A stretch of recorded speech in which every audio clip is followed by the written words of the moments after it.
This is LSAT PrepTest 137, Section 1, Passage 2. It's about Marjorie Shostak's book, Nisa, which weaves together ethnography and one woman's personal story. It's a medium difficulty passage. What makes it tricky is that the author has a clear opinion, but delivers it inside what feels like a neutral book description. If you read passively, you're going to think you just read a summary. But you didn't, you read an argument. This is a humanities passage. The author is arguing that Shostak's method, centering one individual woman's voice, does something traditional ethnography fails to do. That is the main point. Everything else is evidence for it. Now, the most important paragraph is paragraph number 2. That's where the author stops describing the book's structure and starts showing you what the book accomplishes. If you skim paragraph 2, you're going to get the author's stance wrong. Now, paragraph 1 is pure setup. It tells you the book has 3 narrative strands: Nisa's autobiography, Shostak's experience as an ethnographer, and a bigger story about what happens when those 2 perspectives collide. The word you've got to catch is the word challenges. The author says Shostak challenges the ethnographer's tendency toward the general and the anonymous. So that word tells you the author approves of what Shostak is doing. But it flies by fast because paragraph 1 is mostly just laying out the book's structure. You want to read this at a normal speed. Know the 3 strands exist, but don't memorize them. Paragraph 2 is where you slow way down.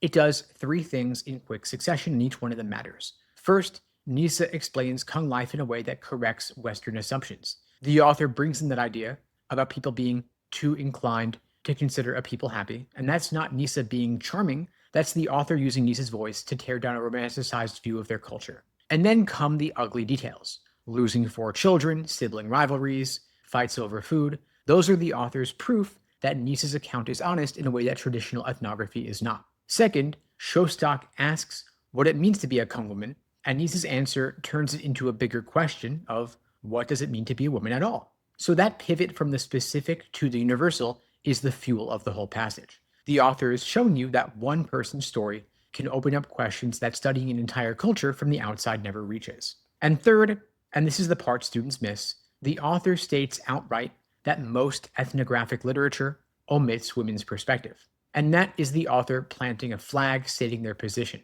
Shostak's book matters because it fills a gap that the whole field has ignored. So if you missed that sentence, go back and reread it. It's near the end of paragraph 2, and you can bet it's going to show up in the questions. Then paragraph 3 shifts to method. How did Shostak actually build this book? The answer is collaboration. Nisa's voice sometimes takes over completely. Shostak steps back and lets Nisa's storytelling run in its own pattern.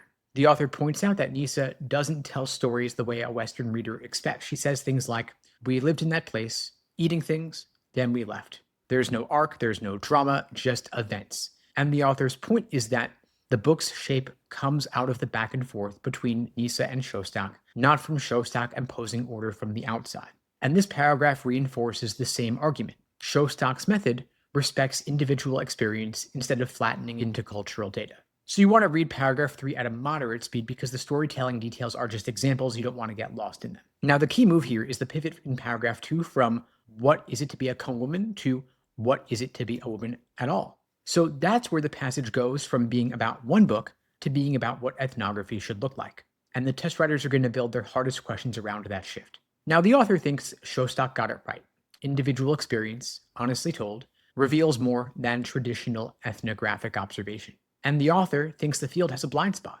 It has mostly ignored women's voices. So those are 2 connected positions, and you need to have both of them. Now, the main trap is reading this as being a balanced book review, but it's not balanced. The author is clearly on Shostak's side. So when you see choices that describe the author as being objective or impartial, those are wrong. The author admires this book and thinks the rest of the field should learn from it, but the admiration is delivered pretty calmly and straightforwardly, and so students mistake calm for neutral. Now, before you hit the questions, you want to check yourself on these 3 things. First, why does the author include the harsh details about Nisa's life instead of the pleasant ones? Second, what exactly does Shostak do differently from other ethnographers? And third, whose voice are you hearing at any given point?